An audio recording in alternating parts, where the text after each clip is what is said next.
Hello बच्चों, क्या हाल है। My name is doctor Shad and I welcome you all to the final the last leg the ultimate NEET 2026 crash course. Last class में हमने orientation session की बात की थी और उसमें हमने बहुत सारी चीज़ें डिस्कस की थी मेजरली कि ऑब्वियसली कैसे ये क्रैश कोर्स जाएगा, obviously how you have to prepare for your NEET 2026 in the last month, the last 30 days, 4 weeks। और सबसे इम्पोर्टेंट चीज़ है कि हमने स्ट्रैटेजी की बात की थी, हमने कंसेप्चुअल क्लैरिटी की बात की थी। हमने बात की थी कि सिर्फ और सिर्फ आज के दौर में जो हम लोगों ने देखा है एनटीए का क्वेश्चन पेपर सेटिंग स्ट्रैटेजी, वो बहुत ज़्यादा डाइवर्स हो गया है, वर्सेटाइल हो गया है, डोमेन हो गया है। क्वेश्चन एकदम बेसिक्स नहीं आते, क्वेश्चन बहुत ज़्यादा लेंथी और स्टेटमेंट बेस्ड हो गया है। तो इसके लिए ऑब्वियसली अगर 360 में 345 प्लस रखना है so you have to be out of the box, you have to apply that right amount of strategy to be able to crack the NEET 2026। so importantly हम लोग ये बात की थी ओरिएंटेशन सेशन में कि obviously 2 important chapters per day हम लोग रिवाइज करेंगे इन द नेक्स्ट 30 days। और 30 days में पर्टिकुलरली 24 days में ही ये सारे रिविजन के टॉपिक्स खत्म होंगे। हम लोग स्टार्ट करते हैं आज के टॉपिक पे, द लिविंग वर्ल्ड। हम लोग बेसिक क्लास 11 से शुरू कर रहे हैं और फिर क्लास 12 के एडवांस टॉपिक्स तक जाएंगे जहां से सबसे ज़्यादा क्वेश्चंस आते हैं। एक बात हमने पहले भी बताया था, सारे के सारे टॉपिक इक्वली इंपॉर्टेंट है, ऐसा बिल्कुल भी नहीं है। सारे के सारे टॉपिक इंपॉर्टेंट है बट सारे के वेटेज अलग है, इंपॉर्टेंस सबको इक्वली इंपॉर्टेंट अमाउंट ऑफ नहीं देना। हाँ, लेकिन पढ़ना सब कुछ है। हम लोग कोई भी एक पर्टिकुलर टॉपिक स्किप नहीं करते, स्किप नहीं कर सकते क्योंकि एनएमसी के सिलेबस में ये सारे के सारे टॉपिक्स हैं। So without any wasting time we will start the today's topic, that is the living world. अब लिविंग वर्ल्ड में सबसे पहले मैं बात करूंगा एक इंपॉर्टेंट चीज की, वो है परसेंटेज की। 1 to 2% क्वेश्चन लिविंग वर्ल्ड से अप्रोक्सीमेटली आते हैं। लास्ट 2-3 साल से 2023 में आखिरी सवाल आया था लिविंग वर्ल्ड में, उसके बाद से सवाल नहीं आ रहे। लेकिन इसका मतलब ये नहीं कि इससे सवाल ही नहीं आएंगे, सवाल आ सकते हैं, बेसिक सवाल आते हैं। मार्क्स स्कोरिंग सब्जेक्ट है, 1-2 सवाल अगर आ जाएंगे तो आराम से आप वो 8 नंबर 9 नंबर आराम से ले आ सकते हैं। ऑब्वियसली ये नंबर का खेल है, नीट में नंबर कहीं से भी मिले वो इंपॉर्टेंट है, तो आप स्किप तो नहीं कर सकते। बेसिक अंडरस्टैंडिंग है, वो क्लियर होगा तो सब कुछ क्लियर होगा। सबसे पहले बात करते हैं लिविंग वर्ल्ड में, शुरुआत करते हैं ये टॉपिक। तो लिविंग वर्ल्ड में हम लोग को पढ़ना क्या है, सबसे पहले व्हाट इज लिविंग। इसमें लिविंग कैरेक्टरिस्टिक्स के बारे में बात करेंगे, कैरेक्टरिस्टिक्स। और कैरेक्टरिस्टिक्स में हम लोग डिफाइनिंग और नॉन डिफाइनिंग दोनों के बारे में बात करेंगे।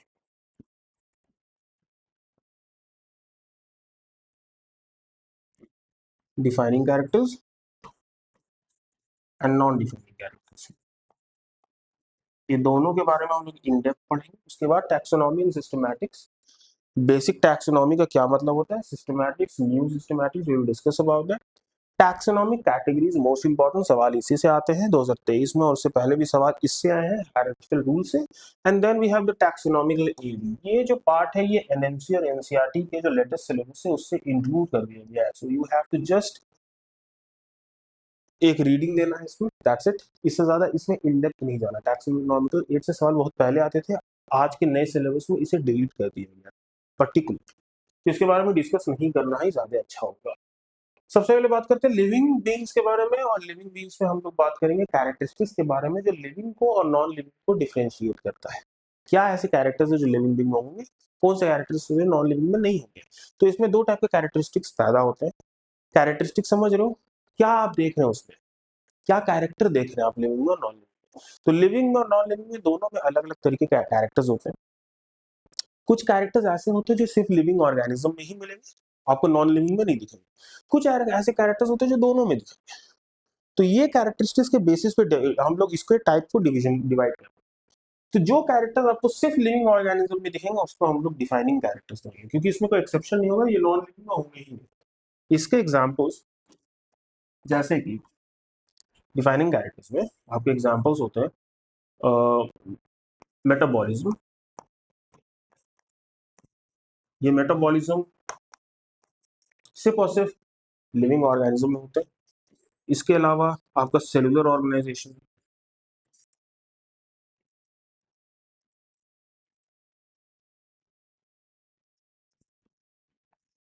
Then we have consciousness, consciousness मतलब अपने अगल बगल के बारे में जानना। लिविंग ऑर्गेनिज्म में लिविंग सेल्स की कैपेसिटी होती है कि वो अपने अगल बगल के बारे में जाने। वो जो कैरेक्टरिस्टिक्स होते हैं वो डिफाइनिंग कैरेक्टर्स आता है, मतलब ये लिविंग ऑर्गेनिज्म ही एग्जिबिट करेगा। इसमें कुछ एक्सेप्शंस होंगे, मतलब कुछ छोटे छोटे चीजें होंगी जो चीजें एनसीईआरटी में नहीं लिखी, we will talk about it, लेकिन ज्यादा हम लोग को इस तीनों पे ही इंडल्ज करना है। डिटेल में नहीं जाना, लेकिन बेसिक इसके बारे में पूरी अंडरस्टैंडिंग होनी चाहिए। नॉन डिफाइनिंग कैरेक्टरिस्टिक्स बहुत हो सकते हैं, ऐसे कैरेक्टर्स जो लिविंग ऑर्गेनिज्म में तो होते ही हैं लेकिन नॉन लिविंग ऑर्गेनिज्म में भी होते हैं, इसीलिए इसको नॉन डिफाइनिंग कहा गया है। इसमें एक्सेप्शन होंगे। इसका एग्जाम्पल दो तो सबसे इंपॉर्टेंट है, पहला है ग्रोथ, दूसरा है आपका रिप्रोडक्शन। रिप्रोडक्शन लिविंग ऑर्गेनिज्म में तो होता है, नॉन लिविंग ऑर्गेनिज्म में नहीं होता है।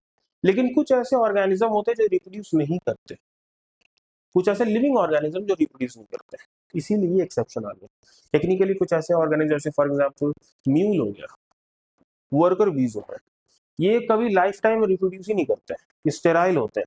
तो ऑब्वियसली एक ऐसा कैरेक्टरिस्टिक जो लिविंग ऑर्गेनिज्म में है लेकिन उसमें रिप्रोडक्शन नहीं दिख रहा, तो ऑब्वियसली ये कैरेक्टरिस्टिक तो हम नहीं बोल सकते ना कि लिविंग ऑर्गेनिज्म सारे के सारे लिविंग ऑर्गेनिज्म में रिप्रोडक्शन दिख रहा है, तो इसीलिए ये एक्सेप्शन आ गया कि रिप्रोडक्शन इसीलिए इसमें आता है। ओके, तो आपका ग्रोथ हो गया एंड रिप्रोडक्शन हो गया। इसके अलावा और भी है, फॉर एग्जाम्पल अगर आप बोलिएगा लोकोमोशन,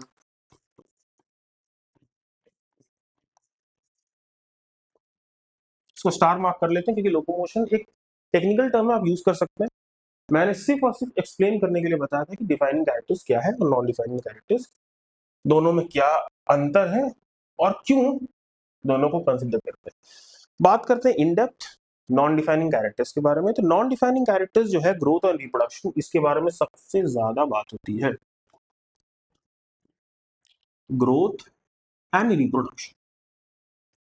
ठीक है, अब इसके बारे में दो तीन चीजें जानती है।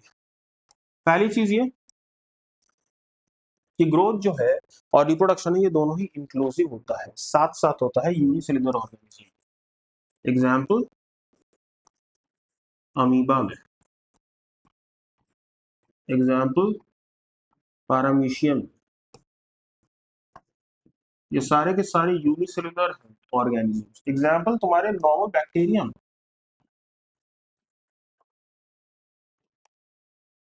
यूनिसेलुलर बैक्टीरिया की बात कर रहा हूँ, I am not talking about filamentous bacteria. Okay, उसके बाद ग्रोथ, ग्रोथ एंड रिप्रोडक्शन अगर हम बात करें म्यूचुअली एक्सक्लूसिव होता है in terms of multicellular organisms. Multicellular organism मतलब बड़े ऑर्गेनिज्म जैसे फंगा हो गया, प्लांटे हो गया, एनिमेलिया हो गया। We will talk about this की रिप्रोडक्शन कैसे कैसे हायर ऑर्गेनिज्म और ज्यादा डाइवर्स होता है। अगले चैप्टर बायोलॉजिकल क्लासिफिकेशन जब हम लोग बात करेंगे उसमें रिप्रोडक्शन के बारे में बात करेंगे अगले चैप्टर में, कि रिप्रोडक्शन कैसे हायर ऑर्गेनिज्म में ज्यादा से ज्यादा डाइवर्सिफाई होता है। बेसिक मतलब लोअर ऑर्गेनिज्म में रिप्रोडक्शन ज्यादा डाइवर्सिफाइड नहीं है, हायर ऑर्गेनिज्म बहुत ज्यादा डाइवर्सिफाइड है, इसीलिए म्यूचुअली एक्सक्लूसिव है ये दोनों।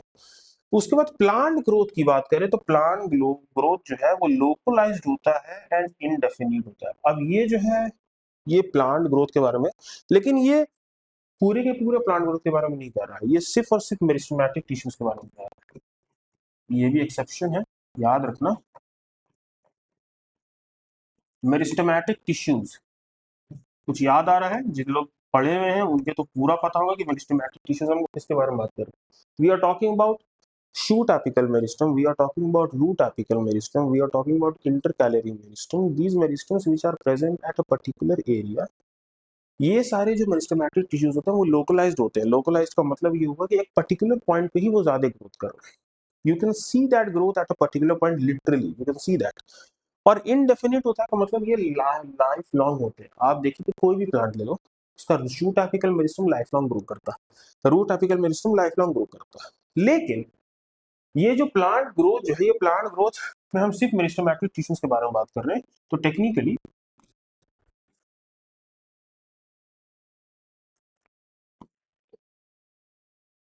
One second one second,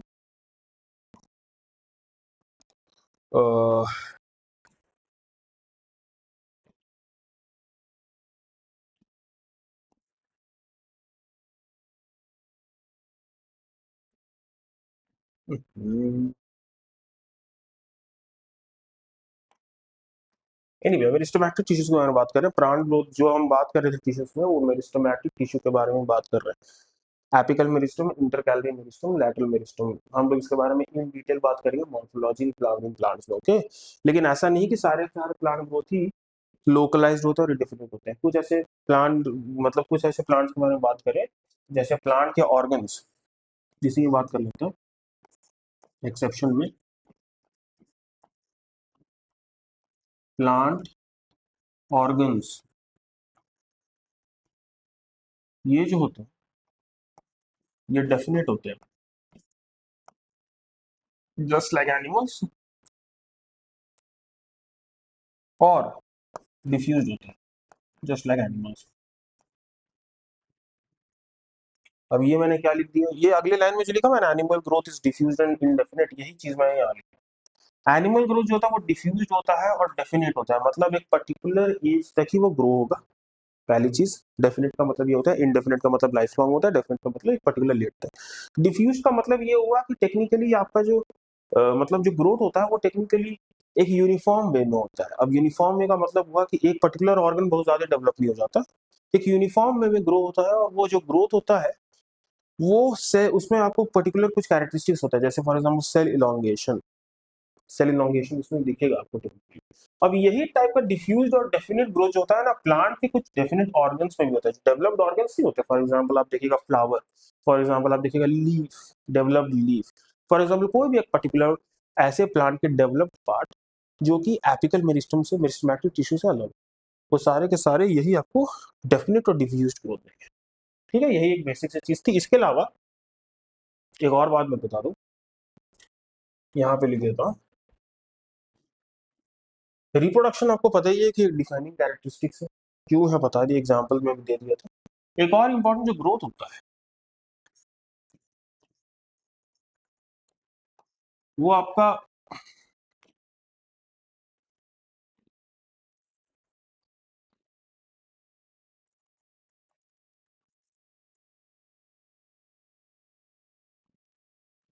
growth जो होता है लिविंग ऑर्गेनिज्म में इरिवर्सिबल होता है।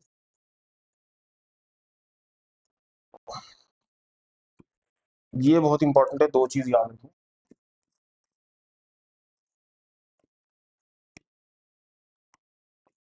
पहली बात तो इरिवर्सिबल होता है, और दूसरी चीज इंटरनल होता है। ये किसमें हम लोग बात कर रहे हैं, living organism.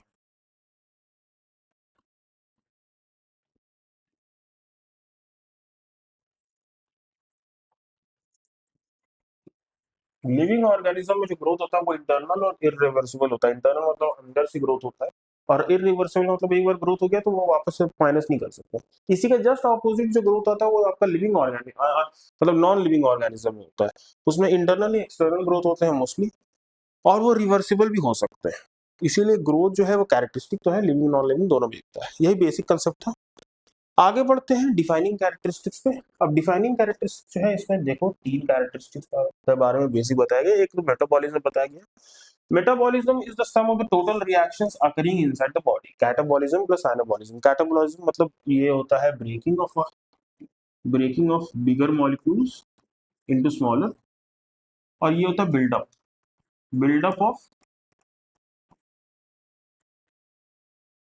What, build up of bigger molecules from smaller molecules is anabolism. मतलब टेक्निकली छोटे छोटे मॉलिक्यूल्स ये बिल्ड बड़े होके इतने बड़े मॉलिक्यूल, और यहाँ पे जस्ट ऑपोजिट हो गया, बड़े मॉलिक्यूल्स कैटाबॉलिज्म होके छोटे छोटे फ्रैगमेंट्स। तो ब्रेक ऑफ बड़ा मॉलिक्यूल मतलब बड़े, मतलब bigger molecules, bigger macro molecules break करके स्मॉलर मैक्रो मॉलिक्यूल्स मॉलिक्यूल्स में डेवलप होंगे, उसको कैटाबॉलिज्म कहते हैं और एनाबॉलिज्म कहते हैं। Catabolism plus anabolism is equal to metabolism. अब मेटाबॉलिक रिएक्शंस जो होते हैं वो क्या होते हैं, और मेटाबॉलिज्म क्यों सिर्फ लिविंग ऑर्गेनिज्म होता है, नॉन लिविंग क्यों नहीं होता। पहली बात तो मेटाबॉलिक रिएक्शंस बहुत सारे टाइप के रिएक्शंस होता है बॉडी में। जैसे फॉर एग्जांपल एक एग्जांपल मैं तौर पे बोलूं तो ग्लाइकोलाइसिस मान लो, एक इंपॉर्टेंट मेटाबॉलिक रिएक्शन है, ऐसे ऐसे बहुत सारे इंटरनली रिएक्शन होते हैं, सेलुलर रेस्पिरेशन हो गया। तो इन डेप्थ रिएक्शंस होते हैं बॉडी के अंदर कैटाबॉलिज्म वगैरह। लेकिन अगर मैं बात करूं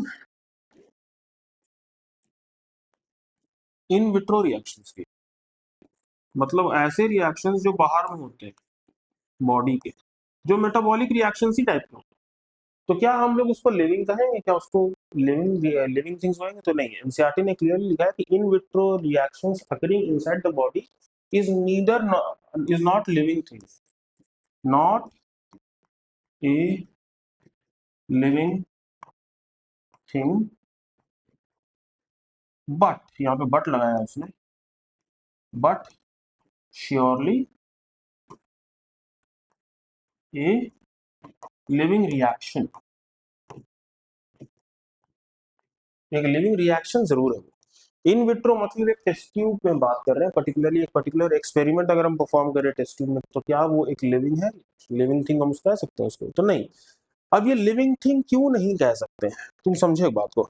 मान लो कि ये पर्टिकुलर मान लो कि ये एक ये मान लेते हैं, ये प्लास्टिक देख रहे हो, प्लास्टिक, ये मान लो प्लास्टिक, ये प्लास्टिक मान लो एक टेस्ट ट्यूब है। इस टेस्ट ट्यूब के अंदर हम डाल दिए कोई पर्टिकुलर रिएजेंट और एक पर्टिकुलर सोल्यूशन बना दिया, और सोल्यूशन के अंदर हम रिएक्शन करा रहे हैं, एक मेटाबॉलिक रिएक्शन। तो क्या है मेटाबॉलिक रिएक्शन लिविंग रिएक्शन है? क्या इसको लिविंग रिएक्शन? तो हाँ, ये लिविंग रिएक्शन तो है, क्योंकि लिविंग ऑर्गेनिजम्स की रिएक्शंस में दिखे। तो क्या ये लिविंग थिंग हुआ? नहीं। लिविंग थिंग इसलिए नहीं हुआ क्योंकि मेटाबॉलिक रिएक्शन जो होते हैं उसमें सबसे इंपॉर्टेंट चीज होती है होम्योस्टैसिस की। वो एक इंटरनल कांस्टेंट स्टेबल एनवायरनमेंट में ही होता है। लेकिन यहाँ पे तो तुमको एक कांस्टेंट स्टेबल एनवायरनमेंट नहीं दिख रहा, हम लोग प्रोवाइड भी नहीं कर सकते। ये टेस्ट ट्यूब में हो रहा है, इन विट्रो टेस्ट ट्यूब में। तो टेस्ट ट्यूब में क्या एक स्टेबल एनवायरनमेंट नहीं मिल रहा है, पीएच टेम्परेचर सब कुछ तो मेंटेन नहीं कर सकते। हाँ, कर सकते जरूर है, लेकिन यहाँ पे तो हम टेस्ट ट्यूब में नहीं कर पा रहे, नॉर्मली तो नहीं कर रहे। तो टेक्निकली ये लिविंग रिएक्शंस का एक कंसेप्ट है, लेकिन ये लिविंग थिंग नहीं है, ठीक है ना।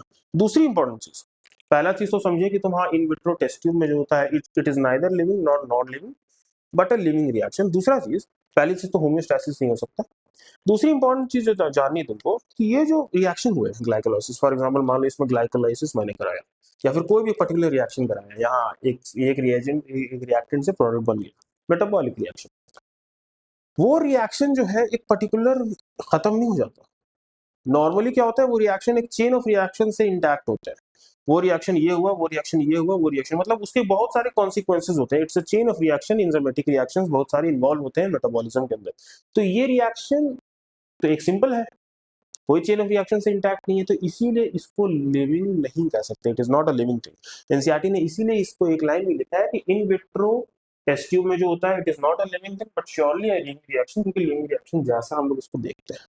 Cellular organisation, metabolic reaction inside the cell, यही इसी कॉन्सेप्ट में आता है सेलुलर ऑर्गेनाइजेशन का कंसेप्ट, कि क्यों मेटाबॉलिक रिएक्शन, जो जितना ही मेटाबॉलिज्म रिएक्शन होता है इनसाइड द सेल, इसीलिए मेटाबॉलिज्म को सेलुलर ऑर्गेनाइजेशन से लिंक किया गया।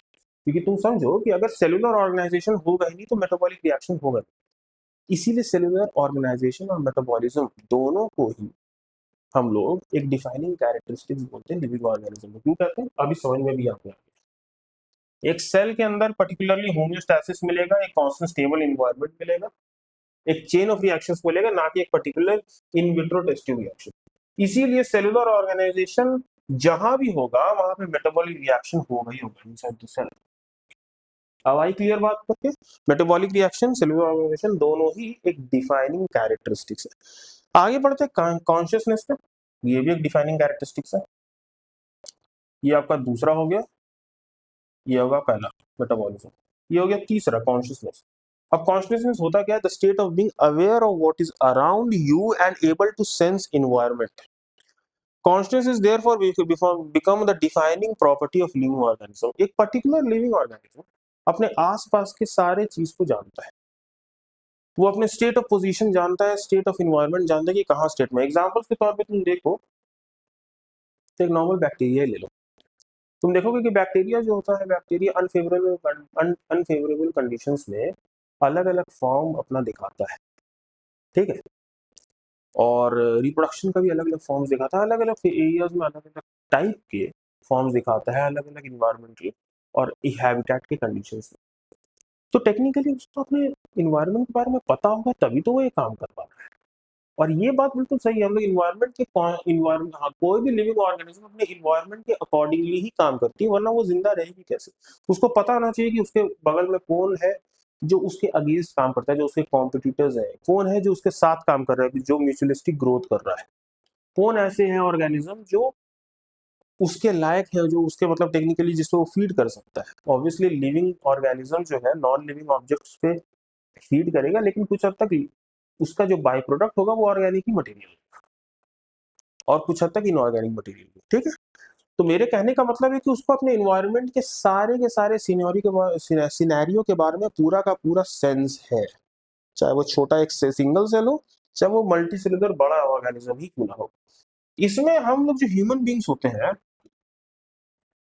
ये ह्यूमन बींग्स जो होते हैं वही एक वाहिद ऑर्गेनिज्म है जो सेल्फ कॉन्शियसनेस, ह्यूमन बींग्स, मतलब टेक्निकली हम होमो सेपियंस की बात करें, होमो सेपियंस। अगर हम लोग अपनी भी बात करेंगे तो वी आर सेल्फ कॉन्शियस।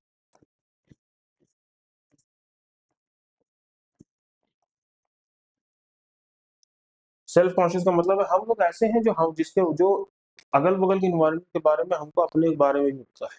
हमको पता है कि मेरे ब्रेन का कैपेसिटी कितना है, हमको पता है कि मेरे बॉडी के अंदर कितने सारे टाइप के सेल्स हैं, हम मतलब टेक्निकली हम लोग को एग्जैक्टली पता है कि क्या है बॉडी के अंदर।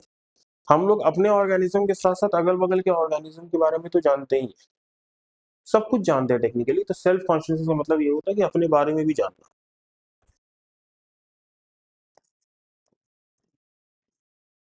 ये एक इंपॉर्टेंट प्रॉपर्टी है होम्योसेपियंस की, ओके।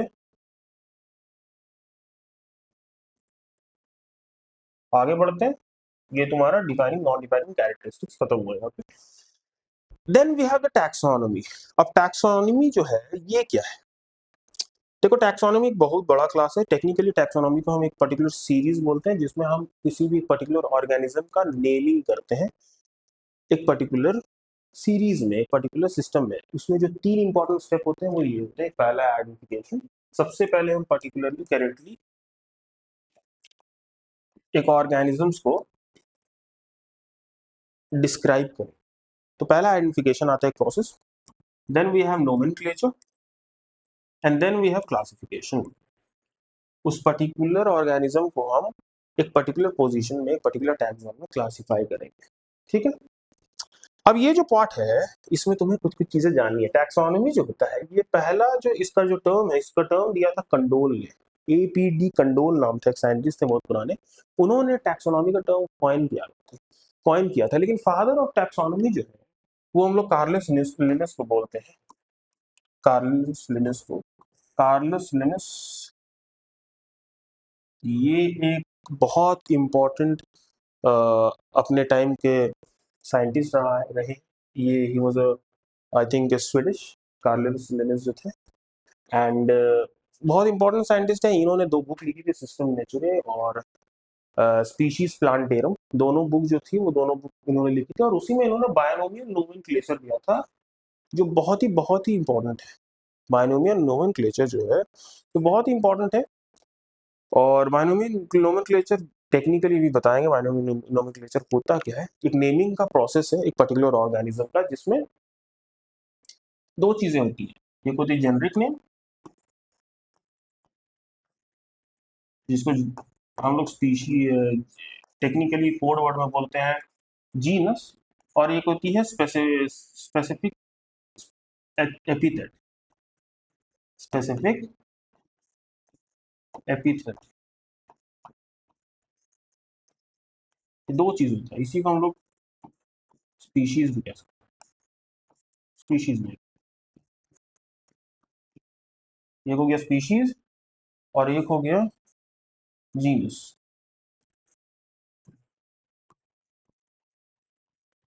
ये इन्होंने बताया था बायनोमियल नोमेनक्लेचर, कार्लस लिनस ने अपने बुक में लिखा था। बुक में लिखा था अराउंड 1753 में और 56 में। 53 में इन्होंने लिखा था स्पीशीज प्लांटेरम, स्पीशीज प्लांटेरम लिखा था।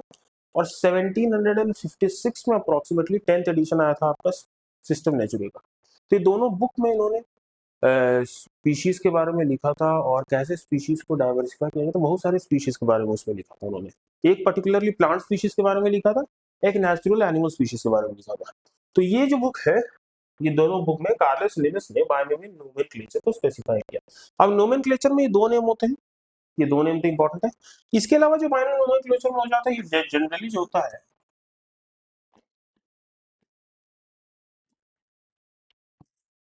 आपका लैटिन होता है, लैटिन ऑरिजिन होता है इसका, एंशिएंट होता है, इसका मतलब ये हुआ। और टेक्निकली अगर हम बात करें तो ये आइटलाइज्ड होता है, आइटैलिक्स होता है। आइटैलिक्स मतलब ऐसे लिखा होगा तिरछा, ओके। अगर इसको नॉर्मली अगर हम लोग हैंड रिटन लिखेंगे तो हैंड रिटन में हम लोग को ब्लॉक्स में या तो लिख सकते हैं आप, या तो इसमें आपका टेक्निकली आप लिखेंगे इसको कर्सिव में। जेनरिक नेम का पहला वाला जो वर्ड होगा वो कैपिटल्स होगा और बाकी स्पीशीज स्मॉल में आप लिख सकते हैं। और ये जो जेनरिक नेम का जी का जो पहला वर्ड होता है कैपिटल होता है, स्पीशीज आपका स्मॉल में होता है।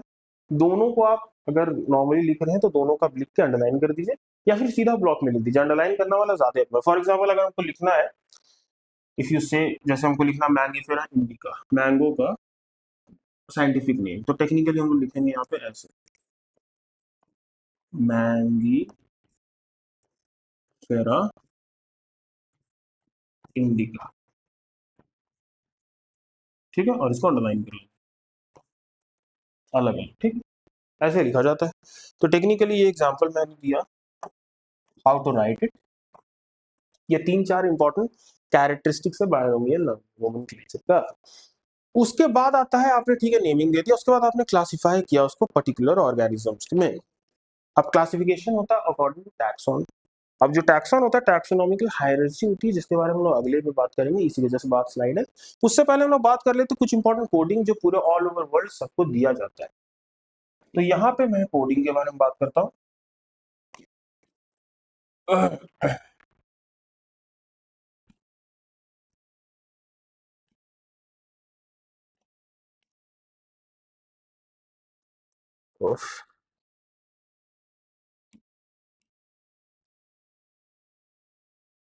if we want to select it, how to select it?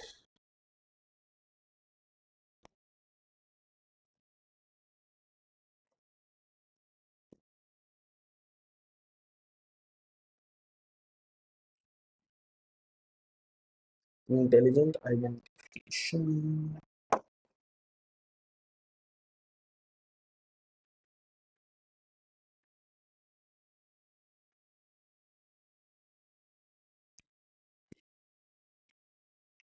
उफ, मैं यहीं पे, ऑब्वियसली ये छोटा नहीं हो रहा है, डोंट वरी अबाउट इट।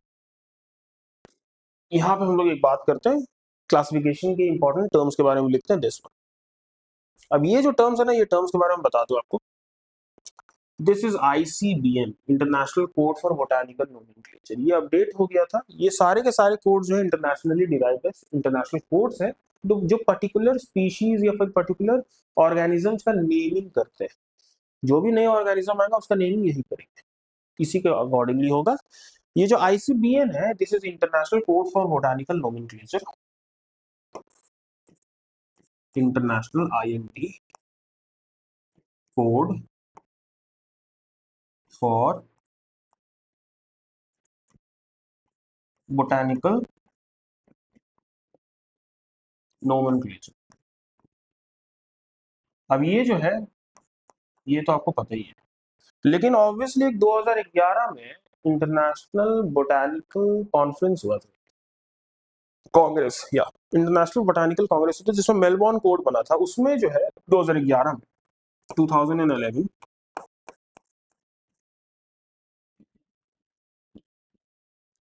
2011 में इसको अपडेट कर दिया गया और इसको ये कर दिया गया ICN। What is ICN? International code of nomenclature for algae, fungi and plants. तीन को इंक्लूड कर दिया गया, एल्गे, फंगा, प्लांट्स, तीनों को इंक्लूड करके ये कर दिया गया ICN। ये खाली एक इंपॉर्टेंट है जो चेंजेस हुआ है, international code for nomenclature of algae, fungi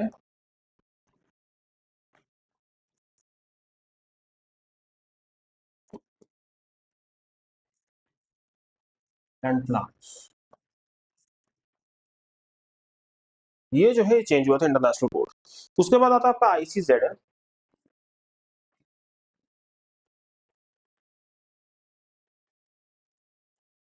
अब ये जो ICZN है सबको पता ही है, international code for zoological nomenclature.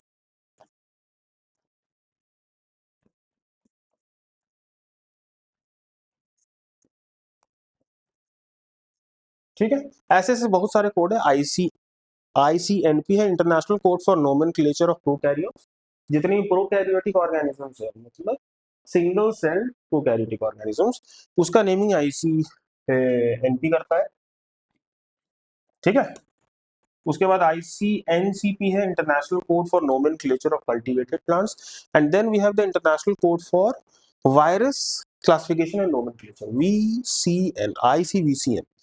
ये टोटल 5 इंपॉर्टेंट क्लासिफिकेशन है। इसमें से ये 2 बहुत इंपॉर्टेंट जो मैंने नेम किया, बाकी तीनों भी इंपॉर्टेंट, ऐसा नहीं कि नहीं इंपॉर्टेंट है, लेकिन आपको 2 ही के बारे में जानना है क्योंकि सवाल जनरली यही 2 से आते हैं। ओके, आगे बढ़ते हैं। ये आसान था, दिस वाज इजी। उसके बाद बात करते हैं कंसेप्ट के बारे में, सिस्टमैटिक्स।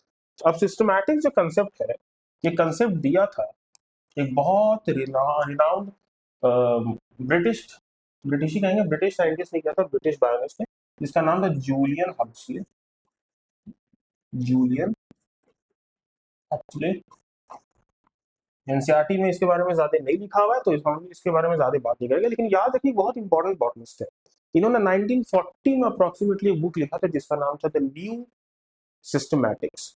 इन्होंने टेक्निकली एक सिंपल कॉन्सेप्ट के बारे में बात की कि टैक्सोनॉमी जो है ना, टैक्सोनॉमी को हम लोग इवोल्यूशनरी रिलेशनशिप के साथ लिंक करें, मतलब फाइलोजेनी। हम लोग उसके DNA और आने के बारे में बात करते हैं, हम लोग और इसके इनडेप्थ की बात करें, मतलब फाइलोजेनेटिक रिलेशनशिप को, उसके इवोल्यूशनरी रिलेशनशिप को हम लोगों ने टैक्सोनॉमी में इंक्लूड किया with the help of systematics. Julian Huxley ये बहुत इंपॉर्टेंट साइंटिस्ट थे। और आपको पता है होना चाहिए, ये जो आपका था ना यूनेस्को, ये यूनेस्को के फर्स्ट डायरेक्टर थे। अगर हम बात करेंगे पोजीशन की तो बहुत इंपॉर्टेंट आदमी थे। ऐसे मल्टीपल चॉइस के लिए बता दिया, वैसे ये सवाल नहीं आएगा, लेकिन मैं बता दूं यूनेस्को के first director John Julian Huxley ही थे। इन्होंने लिखा था सिस्टमैटिक्स। और सिस्टमैटिक में इन्होंने देखो यहाँ पे सिंपली लिखा हुआ है, study of diversity of organism and their evolutionary relationship, phylogenetic relationship के बारे में इन्होंने बात की। नोमेनक्लेचर और क्लासिफिकेशन, ये इसमें गलत लिखा हुआ है, नोमेनक्लेचर एंड क्लासिफिकेशन इसमें नहीं आता।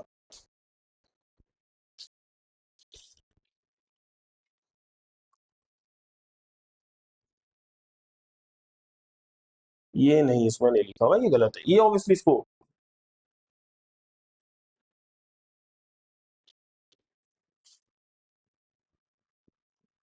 सेम चीज रिपीट हो गया है, कोई मसला नहीं, कोई मसला नहीं। यहाँ पे आ गया, यहाँ पे लिख देता हूँ मैं।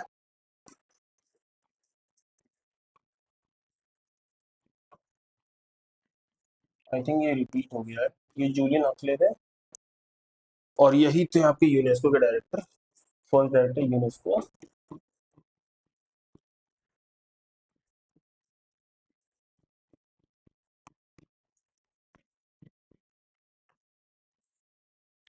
यूनेस्को फर्स्ट डायरेक्टर जो थे जूलियन हक्सले थे। इन्होंने सिस्टमैटिक का कंसेप्ट दिया था, study of diversity of organism, मतलब टैक्सोनॉमी प्लस फाइलोजेनेटिक रिलेशनशिप।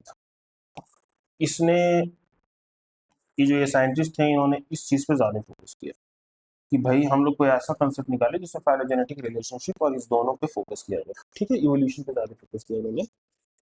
और उसके बाद studies diversity and relationship, diversity और रिलेशनशिप पे इन्होंने बहुत ज्यादा फोकस किया। इन्होंने एक बुक लिखी थी 1940 में, बुक का नाम था द न्यू सिस्टमैटिक्स।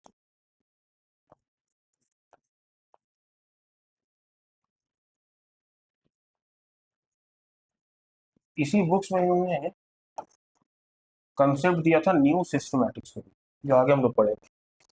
देखो कंसेप्ट आ गया न्यू सिस्टमैटिक्स का। न्यू सिस्टमैटिक्स का कंसेप्ट कोई बहुत बड़ा चीज नहीं, इवोल्यूशनरी रिलेशनशिप को पढ़ने के जो डोमेन थे वो बदल गए।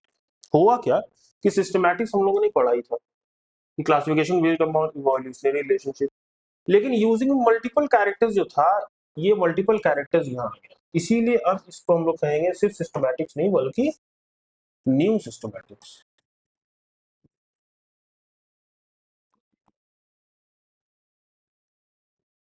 न्यू सिस्टमैटिक्स कहेंगे इसको, ठीक है। Study of classification based upon evolutionary relationship using multiple characters including, अब ये सारे बहुत सारे कैरेक्टर्स आ गए, सिर्फ और सिर्फ ये बेसिक मॉर्फोलॉजिकल कैरेक्टर्स नहीं, पहले सिर्फ यही था, इसके साथ साथ अब ये सारे आ गए, एनाटॉमी भी है, साइकोलॉजी भी है, जेनेटिक्स भी है, बायोकेमिस्ट्री भी है, मॉलिक्यूलर बायोलॉजी जिसमें डीएनए और आरएनए आता है, ये सारा का सारा चीज इसमें इंक्लूडेड है, मतलब एवरीथिंग उन्होंने सारी चीजों को इंक्लूड कर दिया, इसी यही जो है इसका भी कंसेप्ट आपके जूलियन हक्सले ने दिया था।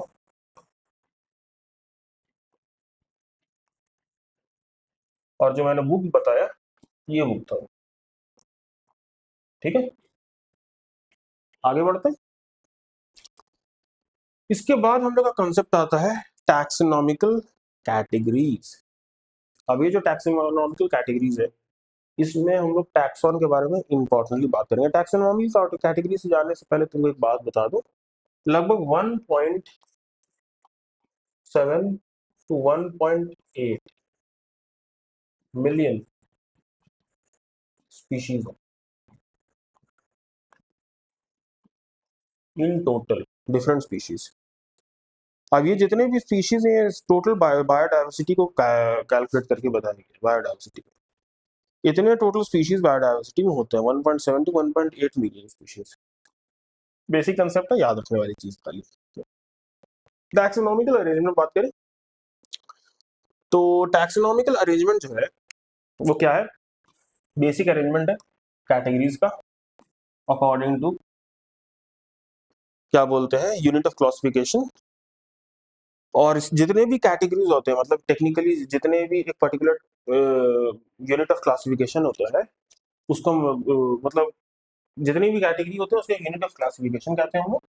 और वो जो यूनिट ऑफ क्लासिफिकेशन है, ये कैटेगरी या यूनिट ऑफ क्लासिफिकेशन है, इसको हम लोग रिप्रेजेंट करते हैं एक रैंक से, और ये रैंक को हम लोग टैक्सॉन कहते हैं।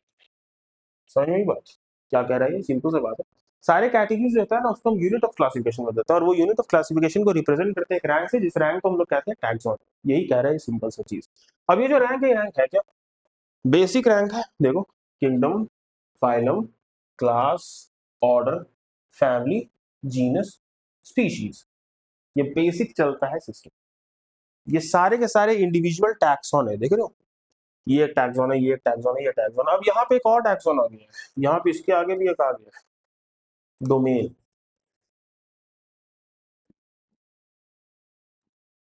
यहाँ पे डोमेन भी आ गया है, मैं यहाँ पे लिख देता हूँ, इसके पहले एक डोमेन भी आ गया है। सिक्स किंगडम क्लासिफिकेशन अगर हम लोग आगे पढ़ेंगे तो उसमें डोमेन भी आ,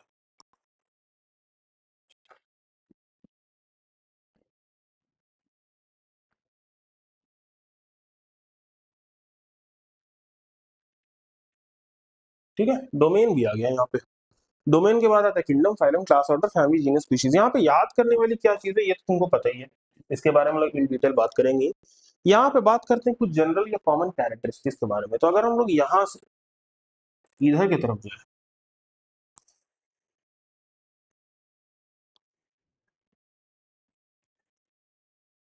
तो क्या होगा, जनरल नहीं कॉमन कैरेक्टरिस्टिक्स की बात करें, अगर कॉमन कैरेक्टरिस्टिक्स की हम बात करें तो कॉमन कैरेक्टरिस्टिक्स आपका इंक्रीज करता है। और ये सोचने वाली बात है, कोई सोचेगा भी तो समझ जाएगा।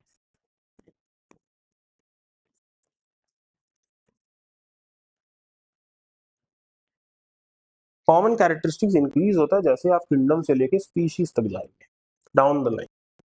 अब ये बात सोचने वाली है क्योंकि आप देखिएगा कि स्पीशीज जो होते हैं, आपको पता है व्हाट इज स्पीशीज, एक ग्रुप ऑफ रिलेटेबल स्पीशीज होता है, मतलब ग्रुप ऑफ ऑर्गेनिज्म जो वो जो कि इंटरब्रीड करके ऑफस्प्रिंग प्रोड्यूस करे जो कि फर्टाइल है।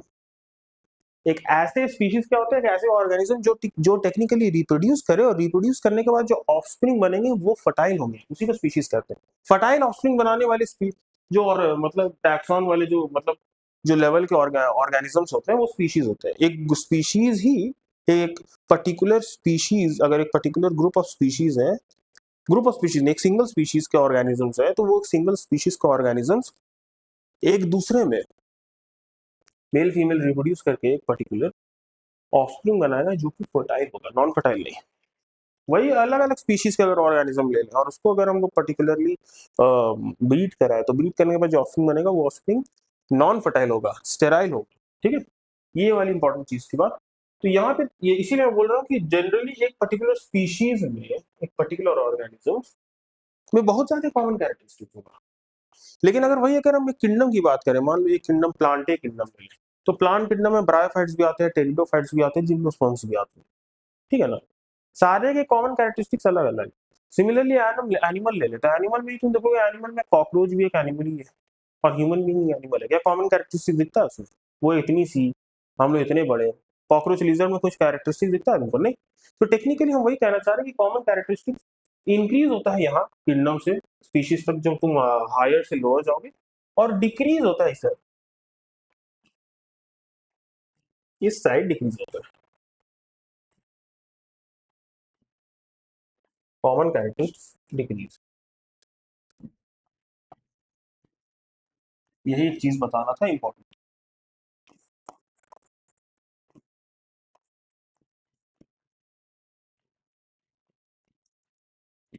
जो बच्चे सोच रहे हैं एग्जाम में क्या ये सवाल स्किप कर सकते हैं, बिल्कुल स्किप कर सकते हैं। ऑब्वियसली हम लोग इसके सवाल पे ही बात कर रहे हैं, लेकिन बेसिक कंसेप्ट देना जरूरी है, इसलिए मैं बेसिक कंसेप्ट आप लोगों को सबको दे रहा हूँ। ओके, ज्यादा लंबा नहीं करेंगे। कॉमन कैरेक्टरिस्टिक्स पे बात की थी, kingdom, phylum, class, order, family, genus, species, ये आप लोग को याद रहना चाहिए। बहुत बेसिक से सिंपल सा चीज। ओके, अब यहाँ पे बात कर लेते हैं some organism with taxonomical categories. अगर हम ह्यूमंस की बात करें तो यहाँ पे देखो ह्यूमंस का ऑब्वियसली एनिमल किंगडम में आता है, ये कोऑर्डिनेट, उसका फाइलम। डिवीजन जो होता है ये प्लांट्स के लिए होता है, और ये जो है एनिमल्स के लिए होता है। फाइलम जो है एनिमल्स के लिए टर्म यूज किया जाता है, मतलब फाइलम डिवीजन एक ही चीज है, लेकिन पर्टिकुलरली नाम खाली बदल गया। तो किंगडम के बाद अगर डिवीजन आ रहा है तो समझ लो प्लांट के लिए बात होगी, और किंगडम के बाद फाइलम आ रहा है तो वो समझ लो एनिमल्स के लिए बात हो रही है। तो कोडेट्स होते हैं इसके, पर्टिकुलरली फाइलम हम लोग का। क्लास होता है ममेलिया, इसके बाद एक सुपर क्लास भी होता है टेट्रापोडा, उसके बारे में हम लोग नहीं बात करेंगे क्योंकि आता नहीं इस समय। तो क्लास हो गया ममेलिया, उसके बाद बहुत सारे ममेलिया को बात करेंगे तो बहुत सारे प्रीमियर्स, मतलब एक ममेलिया में बहुत सारे प्राइमेट्स होते हैं, बहुत सारे प्राइमेट्स, प्रिमिटा जिसको कहते हैं। अब ये जो प्रिमिटा है, ये हम लोग हायर से लोअर जा रहे हैं। प्रिमिटा जो है, अगर एक प्रिमिटा के अंदर देखेंगे तो एक प्रिमिटा के अंदर फैमिली आता है होमिनिडिए, और उस होमिनिडिए के अंदर होमोसेपियंस आते हैं। होमोसेपियंस हम लोग का बायोलॉजिकल नेम है, हम लोग से पहले जो इवोल्यूशन थे उसके अलग अलग नाम थे, होमो इरेक्टस, होमो एबिलिस, बात करेंगे उसमें इवोल्यूशन में, अभी नहीं बात करने की जरूरत। सिमिलरली आप देखिएगा मस्का डोमेस्टिका हाउस फ्लाई का है, और सिमिलरली एंजियोस्पर्म का आप देखिएगा मैंगिफेरा इंडिया, एंजियोस्पर्म में आता है डाइकोटिलिडनी, स्पिंडियल्स, एनाकार्डेशिया, और फिर आता है Mangifera indica. Then we have wheat का ट्रिटिकम एस्टिवियम, पोएशिया इसका फैमिली है। यहाँ पे जो मैं ये सारे ऑर्गेनिज्म है, आपका आर्थ्रोपोडा में इंसेक्टा हो गया, ये आपका पर्टिकुलरली हाउस फ्लाई के लिए। एंजियोस्पर्म में आपका मैंगिफेरा इंडिया हो गया है, मैंगिफेरा इंडिका हो गया, एंजियोस्पर्म में आपका वीट भी हो गया, ट्रिटिकम एस्टिवियम। ये सारे के सारे चीज में कुछ चीजें हैं जो मैं आपको बताना चाहूंगा नीट के पर्सपेक्टिव में, वो है फैमिली के बारे में। फैमिली में आप देखिएगा तो ये जो ए है ना, ध्यान से देखिए, हर फैमिली में आखिरी में एक ए ई लगेगी, मतलब ए ई इन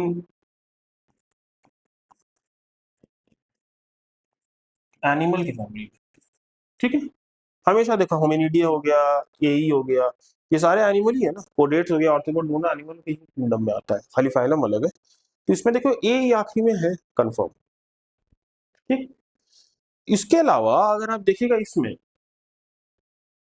क्या बोलते हैं, प्लांट में, प्लांट के डिविजन्स में देखिएगा, एंजियोस्पर्म में देखिएगा, तो इसमें आपको सी ई ए,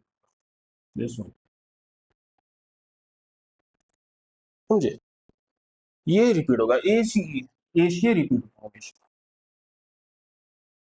ठीक है, ये एक रिपीटेड वर्ड है, ये आपको याद रखना है। तो पर्टिकुलरली अगर आपको कोई मैच फॉलोइंग जिसमें एशिया से एंड होगा तो समझ लीजिए भैया वो फैमिली। सिमिलरली अगर आपका ए ई ह्यूमैनिटी में अगर ए ई से एंड होगा तो समझ लीजिए आपका फैमिली है एनिमल। ठीक है, तो ये ए सी ई ए ई ये आपका पर्टिकुलरली प्लांट का होता है, ये याद रखने वाली चीज है। ठीक है, दोनों इसमें आपको ये सारी चीजें थोड़ी बहुत याद होनी चाहिए क्योंकि सवाल इससे कभी कभी आ जाते हैं। Taxonomical aids you can skip, basic verbally reading दे देना है इसका। जैसे हर्बेरियम स्टोर हाउस होता है कलेक्टेड प्लांट्स का specimen that are tracked present preserve, sheets में होते हैं ये। शीट के साइज होते हैं 42 टू 29 सेंटीमीटर। पहले हर्बेरियम से बहुत सारे सवाल होते थे कि हर्बेरियम की शीट में क्या क्या चीज आते हैं, अब सवाल आते ही नहीं है तो क्या फायदा है इसको पढ़ के। ऑब्वियसली हम लोग रिवीजन क्लोज कर रहे हैं तो ऑब्वियसली वही चीज पढ़ो ना जो इंपॉर्टेंट हो जिससे सवाल आते हैं। Botanical garden collection of living plants for reference in specially developed garden. उसके बाद आता है म्यूजियम। म्यूजियम में टेक्निकली प्रिजर्व प्लांट्स एनिमल्स होते हैं, इसको भी आप स्किप कर सकते हैं क्योंकि ये डिलीटेड क्वेश्चन है, दिख रहा है ऑफिशियली डिलीटेड। म्यूजियम जो होता है उसमें collection of preserve plants for animal species होते हैं,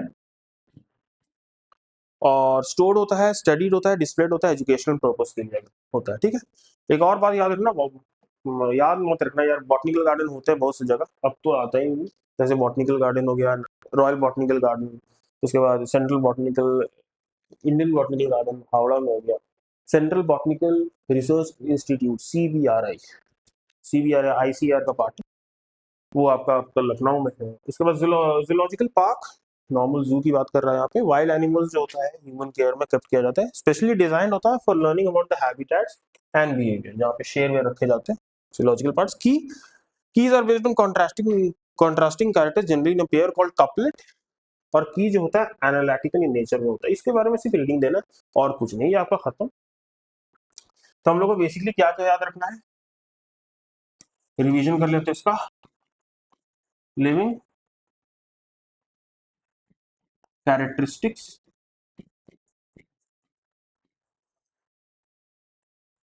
हम लोग इसमें डिफाइनिंग कैरेक्टर्स के बारे में याद रखेंगे। मेटाबॉलिज्म,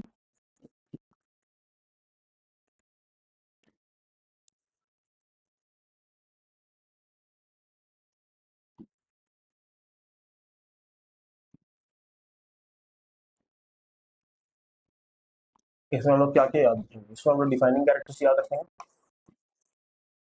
इसमें हम लोग नॉन डिफाइनिंग कैरेक्टर्स याद रखेंगे।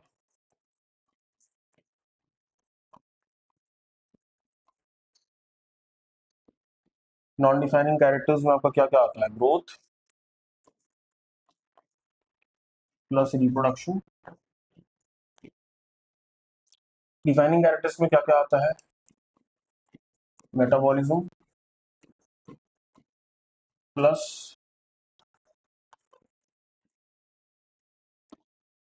सेलुलर ऑर्गेनाइजेशन, यही चीज थी ना।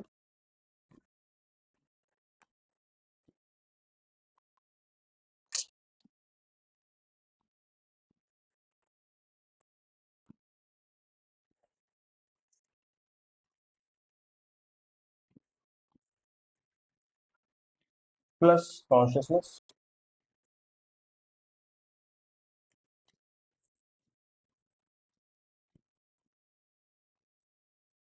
ये तीन चीज होता है।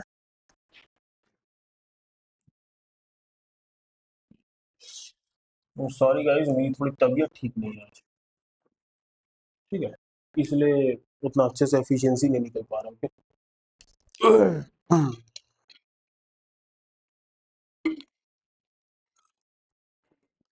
उसके बाद हम लोग बात करेंगे टैक्सोनॉमी के बारे में। पहले हम लोग ये बात किए थे, उसके बाद हम लोग बात किए थे सेकेंडली टैक्सोनॉमी के बारे में। तो टैक्सोनॉमी में हम लोग क्या क्या करते हैं,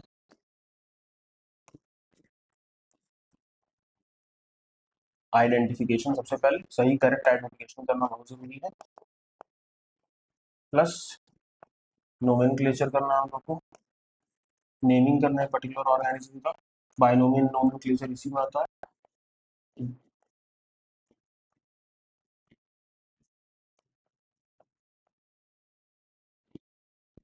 बाइनोमियल नोमेनक्लेचर प्लस सबसे आखिरी में क्लासिफिकेशन आता है।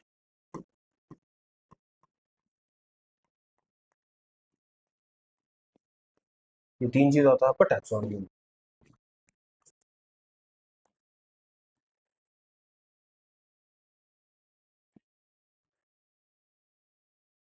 ठीक, उसके बाद आपका कौन सा पार्ट था? सिस्टमैटिक्स।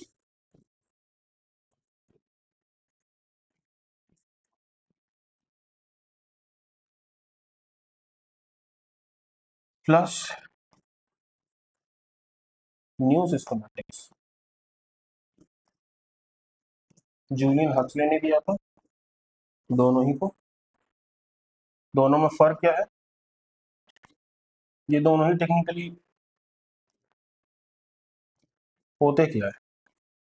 दोनों का मेन कंसेप्ट तो यही है कि टैक्सोनॉमी प्लस इवोल्यूशन,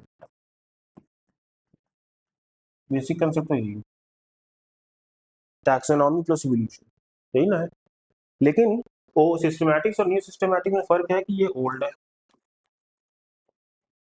ये सिर्फ मॉर्फोलॉजिकल कैरेक्टरिस्टिक्स में आता है। इसमें हम लोग सिर्फ मॉर्फोलॉजिकल कैरेक्टरिस्टिक्स को चेक करेंगे पर इवोल्यूशन। लेकिन न्यू सिस्टमैटिक्स में हम लोग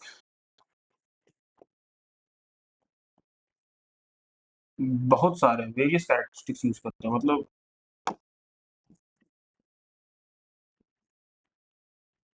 बहुत सारे एस्पेक्ट यूज कर सकते हैं। एस्पेक्ट्स की बहुत सारे लिमिट है, लाइक मॉर्फोलॉजी हो गया, एनाटॉमी हो गया, साइटोलॉजी हो गया, मॉलिक्यूलर डिफरेंशिएशन हो गया, ठीक है, बहुत सारी चीजें न्यू सिस्टमैटिक्स में। उसके बाद सबसे आखिरी में क्या आ जाता है?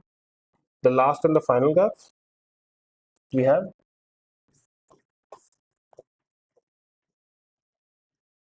Taxonomical hierarchy.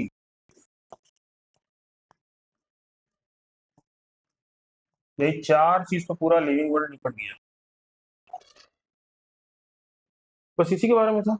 इतनी सारी चीजें पढ़नी है तुम लोग को, इतनी सारी चीजें ही रिमेम्बर रखनी है, पूरा सवाल इसी में जाएगा। चलो सवाल देखते हैं, आखिरी पार्ट, नीट एमसीक्यू। चलो रेडी है सब, शुरू करते हैं। यही चीज के लिए सबसे इंपॉर्टेंट वेट कर रहे थे। 40 मिनट जो पढ़ाई हुआ है, 45 मिनट वो इसी के लिए पढ़ाई हुई। तो चलो नीट एमसीक्यू देखते हैं, धनाधन बनेगा। सबसे पहले आप देखिएगा, which of the following is not a defining property of living organism. Simple simple बता दो, not a defining property. Defining property कौन सी नहीं है? नॉट यहाँ पे लिखा हुआ है, देखो यहीं पे क्रिटिकल थिंकिंग और एमसीक्यू डिकोडिंग आता है। ये नॉट बहुत इंपॉर्टेंट है, दिख रहा है? ये नॉट जो है यही इंपॉर्टेंट है, डिफाइनिंग प्रॉपर्टी नहीं पूछ रहा है, नॉन डिफाइनिंग प्रॉपर्टी पूछ रहा है। तो देखो एक होगा, बाकी सब अलग होगा। देखो not a defining property is not a defining property of living organism. Growth, reproduction, metabolism, consciousness is not a defining property of living organism. Obviously growth होगा, is not a defining property of living organism. Reproduction भी होगा, दोनों ही के दोनों।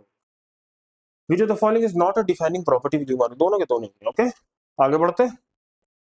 Which of the following is incorrect with respect to binomial nomenclature? Nomenclature याद होगा सबको, हम लोग को पता ही है, लैटिन में लिखा रहता है, आइटैलिक्स में ही लिखा रहता है। पहला वर्ड स्पेसिफिक जेनरिक नेम है, दूसरा स्पेसिफिक एपिथेट स्पीशीज है, पहला जो वर्ड होता है जेनरिक का वो कैपिटल में लिखा रहता है। इतनी सारी चीजें हैं बायोनोमियल नोमेनक्लेचर में, पर कार्लोस लिन्नेस ने दिया था। तो biological name of related rating, ये तो सही लग रहा है, ठीक है भाई। The first word in the biological name represents the genus, ये भी सही है। Biological names are printed in italics, ये भी सही है। The first word of the genus starts with a small letter, small letter कहां से आ गया? तो गलत हो गया, स्मॉल लेटर से नहीं कैपिटल लेटर से लिखा जाता है, यही सब बेसिक तो चीज है। Biological organisation in living organism starts with, ये एक अच्छा सवाल है और यहाँ पे कुछ कंसेप्ट बता देता हूँ मैं तुमको। एनसीईआरटी में लिखा हुआ है कि बायोलॉजिकल ऑर्गेनाइजेशन जो होता है वो सब माइक्रोस्कोपिक, मतलब टेक्निकली बायोलॉजिकल ऑर्गेनाइजेशन जो होता है ये तुम्हारा सब माइक्रोस्कोपिक मॉलिक्यूलर लेवल में स्टार्ट होता है। अब ये इतना लेंथी चीज क्या है, आधे लोग को समझ में नहीं आता, सब रट ही लेते हैं इसको। लेकिन ये इसका मतलब क्या है यार? ये सिंपल मतलब है एटॉमिक लेवल का। अगर मैं बात करूं ना टेक्निकली, तो होता क्या है, देखो ध्यान से समझना यहाँ पे। एटम, ठीक है,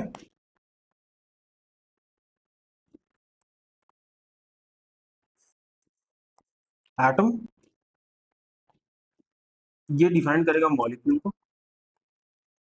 एक एटम जो मिलता है टू फॉर्म मॉलिक्यूल, ये मॉलिक्यूल फर्दर डिफाइन हो गया to form micro molecule. Macro molecule, ये मैक्रो मॉलिक्यूल फर्दर डिवाइड होंगे to form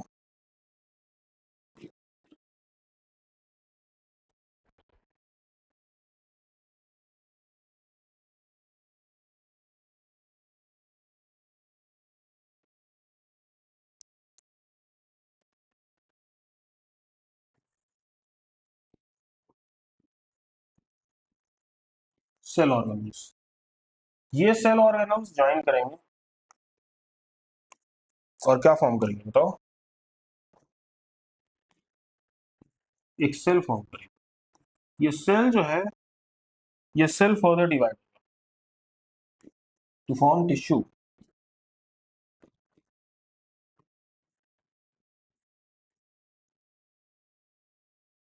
cell organelles define किया सेल को, माइक्रोमोलिक्यूल, फिर सेल ऑर्गेनल, फिर सेल, फिर टिश्यूज, और ये टिश्यूज तुम्हारा ज्वाइन होगा और क्या फॉर्म करेगा?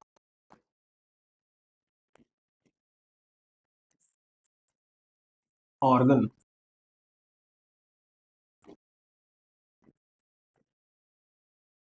ये ऑर्गन जो है फर्दर ज्वाइन करेगा टू फॉर्म क्या? बताओ क्या करेगा? Organ system.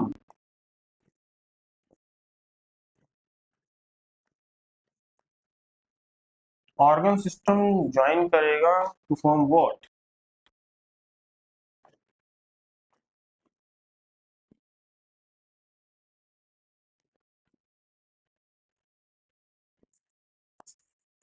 Organism.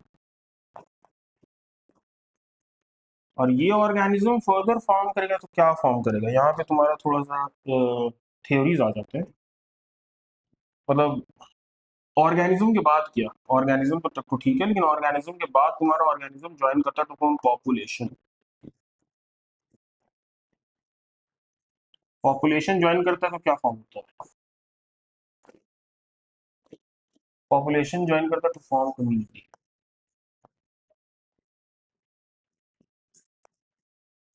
Community join होता है तो तुम क्या फॉर्म होता है? एक कम्युनिटी जब ज्वाइन होती है तो क्या फॉर्म होता है? इकोसिस्टम।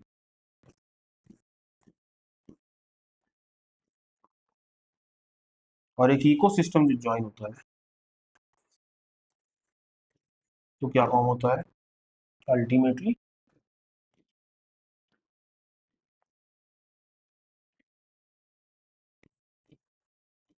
बायोस्फीयर।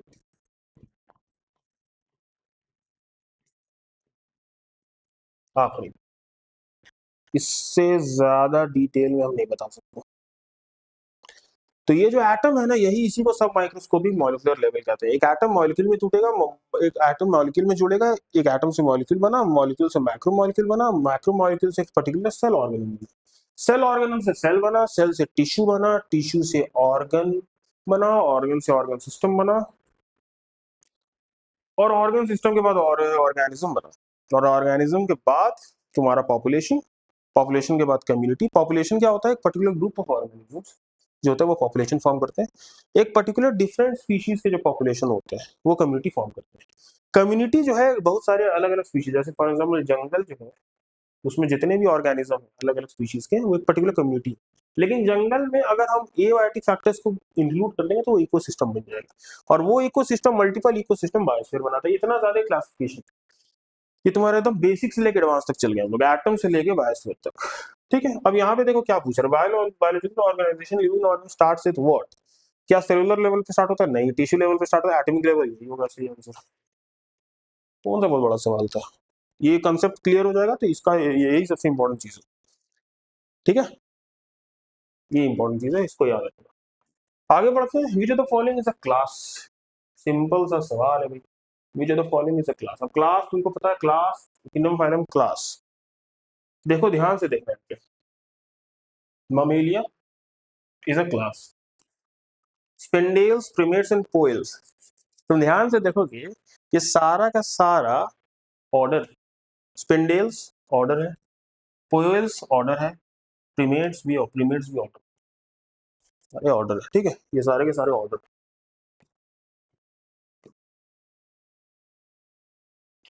ठीक है ना, क्लास है ममेलिया।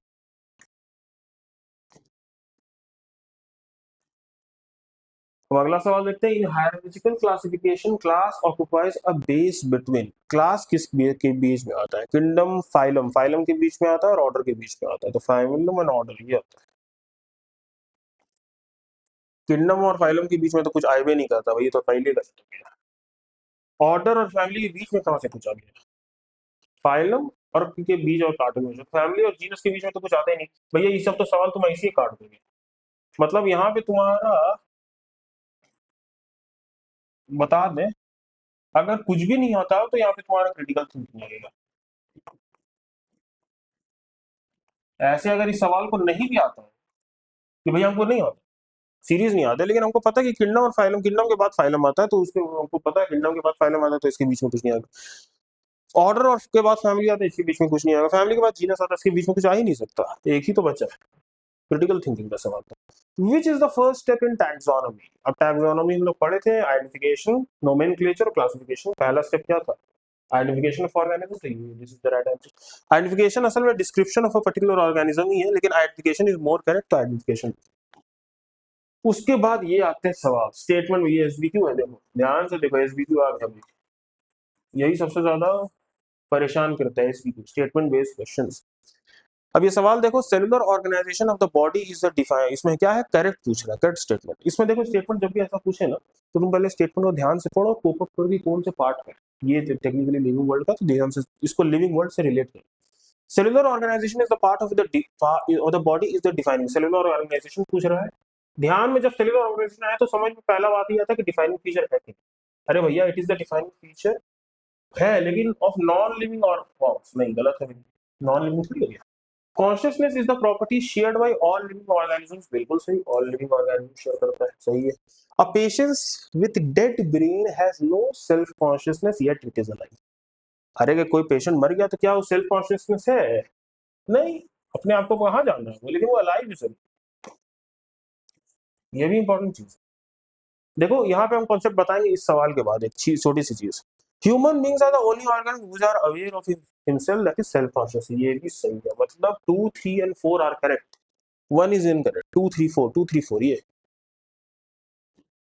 आसान सवाल, सिर्फ और सिर्फ थोड़ा सा एसबीक्यू क्रिटिकल थिंकिंग का काम करता है, पढ़ा होगा तो क्रिटिकल थिंकिंग आसानी से लग जाएगा।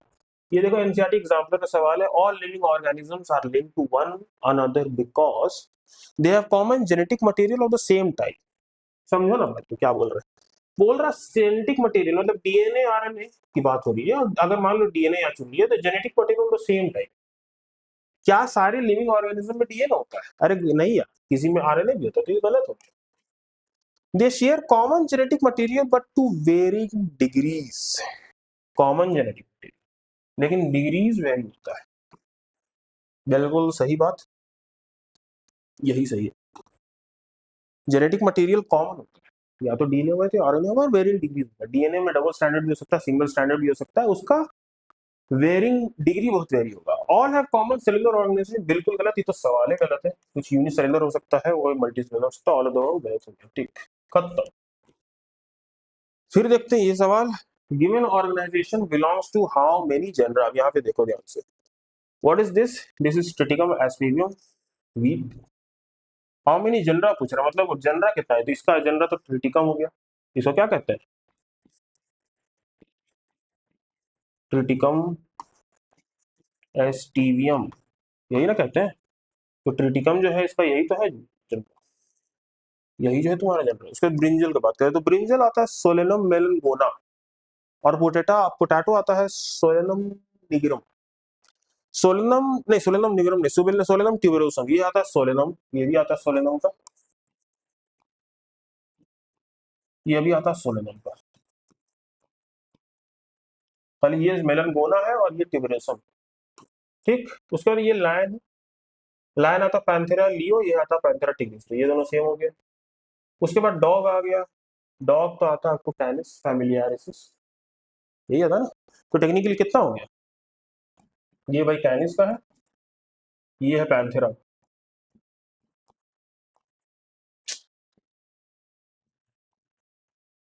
तो पैंथेरा, कैनिस, सोलेनम और ट्रिटिकम, 4 हो गया, तो 4 हो गया आंसर। आसान सवाल है। Which of the following suffixes used for units of classification in plants indicates taxonomical category of family? देखो वही पढ़े जो थे वही सवाल आ गया।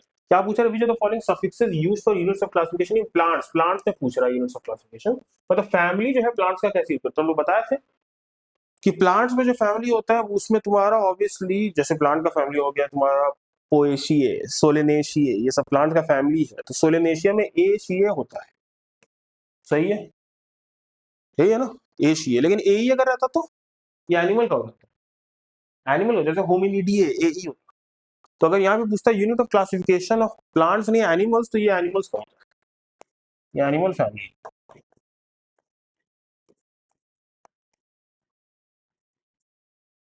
एनिमल फैमिली का जो सफिक्स होता है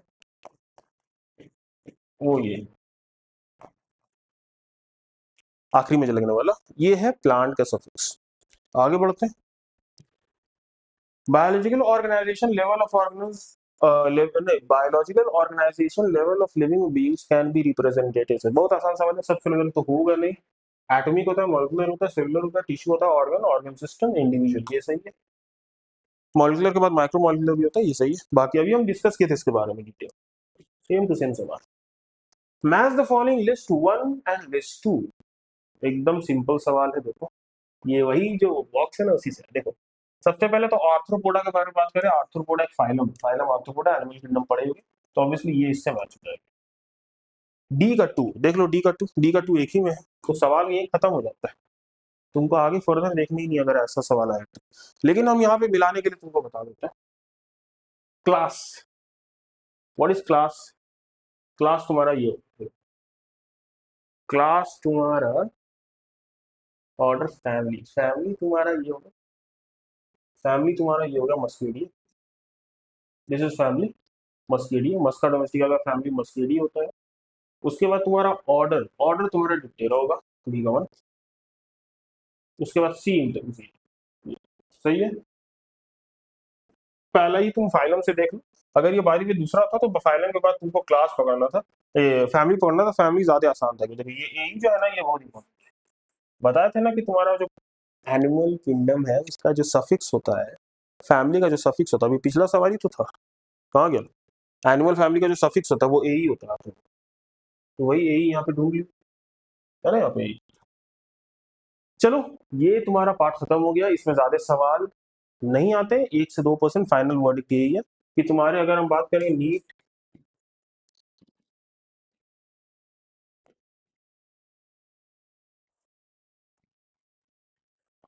नीट 2026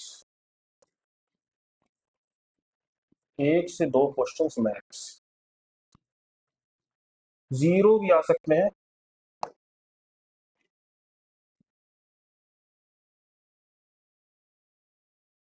जीरो क्वेश्चन भी आ सकते हैं, लेकिन मेरे चांसेस 1 से 2 क्वेश्चन से ज्यादा नहीं आएंगे।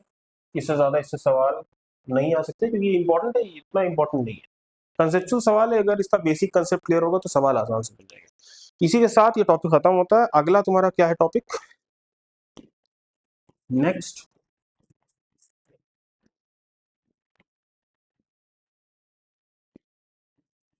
तुम्हारा बायोलॉजिकल क्लासिफिकेशन,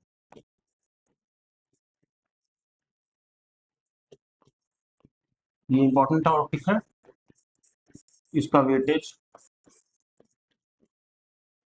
लास्ट ईयर और लास्ट ईयर से पहले भी अच्छे खासे वेटेज आए थे, 2 से 3 सवाल आ जाते हैं बायोलॉजिकल क्लासिफिकेशन से।